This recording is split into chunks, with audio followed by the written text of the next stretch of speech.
Hi guys, welcome to my YouTube channel. ಇವತ್ತು ನಾನು egg bonda ಮತ್ತು ಎಗ್ ಗ್ರೇವಿ ಮಾಡ್ತಾಯಿದ್ದೀನಿ, ಅದರ ಜೊತೆಗೆ ನೀರು ದೋಸೆ. ಫಸ್ಟು ನಾನು ಒಂದು ಪ್ಯಾನ್ಗೆ 2 ಸ್ಪೂನ್ ಆಯಿಲ್ ಹಾಕೋತಿದ್ದೀನಿ. ಫಸ್ಟು ನಾನು ಎಗ್ನ ಫ್ರೈ ಮಾಡ್ಕೊಬಿಡ್ತೀನಿ. 2 ಹಾಕ್ಕೊಂಡಿದ್ದೀನಿ. ಇವಾಗ ನಾನು ಅರಿಶಿನ ಹಾಕ್ಕೋತಾಯಿದ್ದೀನಿ. ಲೈಟಾಗಿ ಹಾಕ್ಕೊಳ್ಳಿ. ಅರಿಶಿನ ಹಾಕ್ಬಿಟ್ಟು ಸ್ವಲ್ಪ ಚಿಲ್ಲಿ ಪೌಡ್ರ್ ಹಾಕ್ಕೋತಾಯಿದ್ದೀನಿ. ಚಿಲ್ಲಿ ಪೌಡರ್, ರುಚಿಗೆ ತಕ್ಕಷ್ಟು ಉಪ್ಪು. ಅಂತಂದರೆ ಲೈಟಾಗಿ ಹಾಕ್ಕೊಳ್ಳೋಣ, ಯಾಕಂದರೆ ಈಗ ಗ್ರೇವಿಗೂ ಕೂಡ ಹಾಕ್ಕೋಬೇಕಲ್ವ, ಆಮೇಲೆ ಜಾಸ್ತಿ ಆಗಿಬಿಡುತ್ತೆ. ನಾನು ಸ್ವಲ್ಪ ಲೈಟಾಗಿ ಹಾಕ್ಕೊಂಡಿದ್ದೀನಿ. ಈ ಥರ ನೋಡಿ, ಈ ಥರ ನೀಟಾಗಿ ಫ್ರೈ ಮಾಡಿ, ನೀಟಾಗಿ ಚೆನ್ನಾಗಿರುತ್ತೆ ತಿನ್ನೋದಕ್ಕೂ. ಹಾಗೆ ತಿನ್ನೋದಕ್ಕೂ ಈ ಥರ ಫ್ರೈ ಮಾಡ್ಕೊಂಡು ತಿಂದರೆ ಒಂಥರ ತುಂಬ ಟೇಸ್ಟಿಯಾಗಿರುತ್ತೆ. ಈ ಥರ ನಾನು ಒಂದು ಪ್ಲೇಟ್ಗೆ ತೆಗ್ದು ಇಟ್ಕೋತೀನಿ. ಇವಾಗ ಗ್ರೇವಿ ಮಾಡೋದಕ್ಕೆ ಫಸ್ಟು ನಾನು ಪಲಾವ್ ಎಲೆ, ಚಕ್ಕೆ, ಲವಂಗ ಅದೆಲ್ಲ ಹಾಕ್ಕೊಂಡು ಸ್ವಲ್ಪ ಫ್ರೈ ಮಾಡ್ಕೋತಾಯಿದ್ದೀನಿ. ಆಮೇಲೆ ಮೆಣಸಿನ್ಕಾಯಿ ಹಾಕ್ಕೊಂಡು, ನಿಮ್ಗೆ ಎಷ್ಟು ಬೇಕೋ ಅಷ್ಟು ಹಾಕ್ಕೊಳ್ಳಿ, ಅಂದರೆ ಖಾರಕ್ಕೆ ತಕ್ಕಷ್ಟು ಹಾಕ್ಕೊಳ್ಳಿ. ಮೆಣಸಿನ್ಕಾಯಿ ಹಾಕ್ಕೋತಾಯಿದ್ದೀನಿ ನೀಟಾಗಿ. ಆಮೇಲೆ ನೆಕ್ಸ್ಟ್ ಆಗ ನಾನು ಆನಿಯನ್ ಹಾಕ್ಕೋತಾಯಿದ್ದೀನಿ. ಅಂದರೆ ನಾನು ಮೀಡಿಯಮ್ ಸೈಜ್ ಆಗಿರೋಷ್ಟು ತೊಗೊಂಡು, ಒಂದೇ ಒಂದು ಮೀಡಿಯಮ್ ಸೈಜ್ ಆಗಿರೋಂಥ ತೊಗೊಂಡು ಹಾಕ್ಕೊಂಡಿರೋದು. ಅಂದರೆ ಕನ್ಸಿಸ್ಟೆನ್ಸಿ ಎಷ್ಟು ಬೇಕು ಅಷ್ಟಿಗೆ ಹಾಕ್ಕೊಳ್ಳಿ. ಮತ್ತು ಎಲ್ಲ ಸ್ಪೈಸಸ್ ಹಾಕ್ಕೊಂಡಿದ್ದೀನಿ.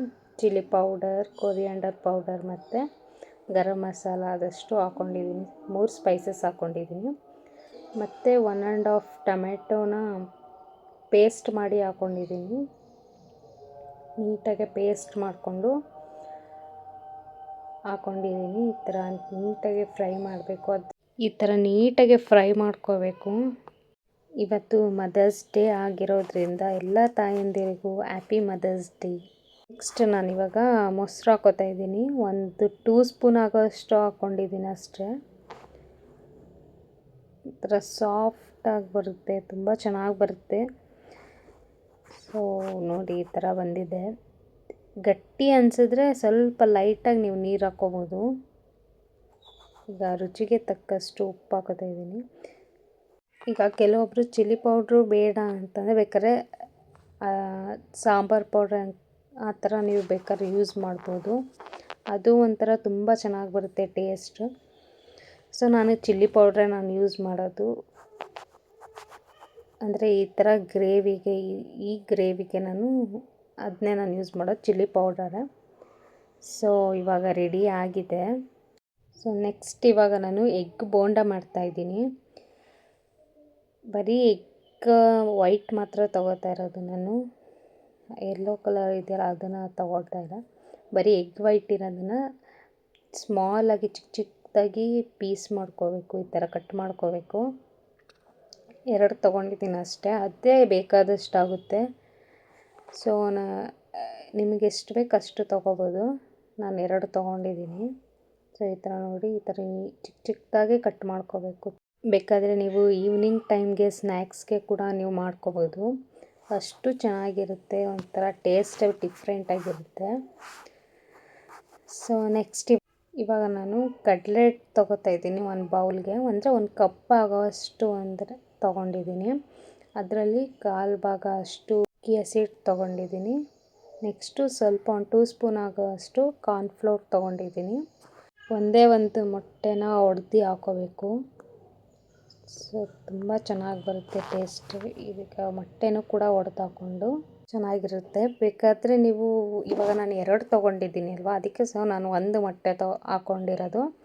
ನೆಕ್ಸ್ಟ್ ಇವಾಗ ನಾನು ಒಂದೇ ಒಂದು ಆನಿಯನ್ ಕಟ್ ಮಾಡ್ಕೊಂಡಿದ್ದೀನಿ. ಇವಾಗ ಕಟ್ ಮಾಡ್ಕೊಂಡಿರೋ ಎಗ್ ವೈಟ್ ಎಲ್ಲ ಹಾಕ್ಕೋತಾಯಿದ್ದೀನಿ. ನೆಕ್ಸ್ಟು ನಾನು ಚಿಲ್ಲಿ ಪೌಡರ್ ಹಾಕ್ಕೋತಾಯಿದ್ದೀನಿ. ನಿಮಗೆ ಖಾರಕ್ಕೆ ಎಷ್ಟು ಬೇಕೋ ಅಷ್ಟು ಹಾಕ್ಕೊಳ್ಳಿ. ನಾನು ಸ್ವಲ್ಪ ಖಾರವಾಗಿರಲಿ ಅಂದ್ಬಿಟ್ಟು ಸ್ವಲ್ಪ ಜಾಸ್ತಿ ಹಾಕ್ಕೊಂಡಿದ್ದೀನಿ. ನೆಕ್ಸ್ಟ್ ನೀವು ಕೊರಿಯಾಂಡರ್ ಪೌಡರ್ ಮತ್ತು ಗರಂ ಮಸಾಲ ಹಾಕ್ಕೊತಾಯಿದ್ದೀನಿ.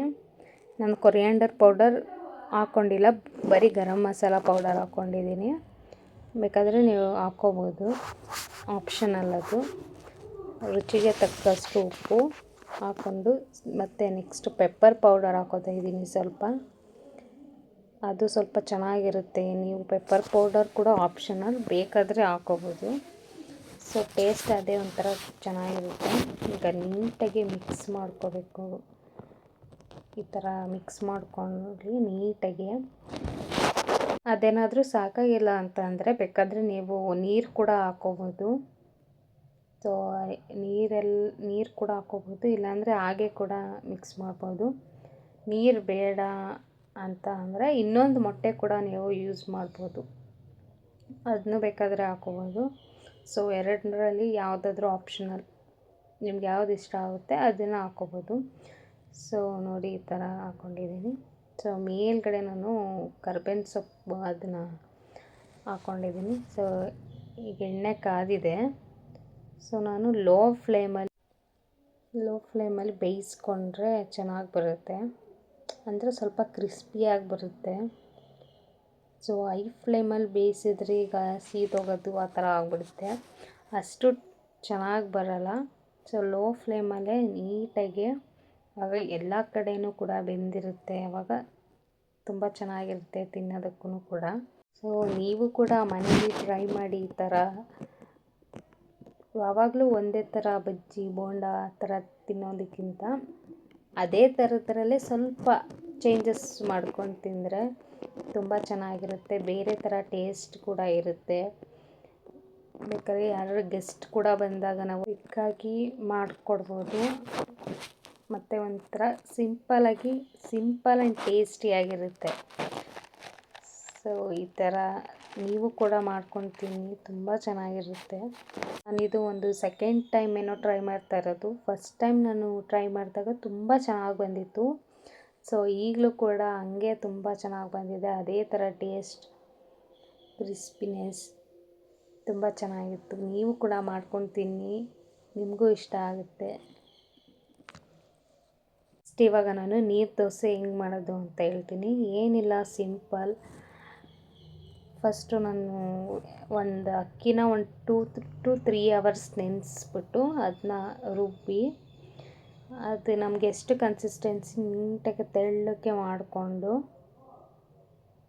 ಹಾಕಿದ್ರೆ ದೋಸೆ ತುಂಬ ಚೆನ್ನಾಗಿ ಬರುತ್ತೆ, ಕ್ರಿಸ್ಪಿಯಾಗಿ ಬರುತ್ತೆ.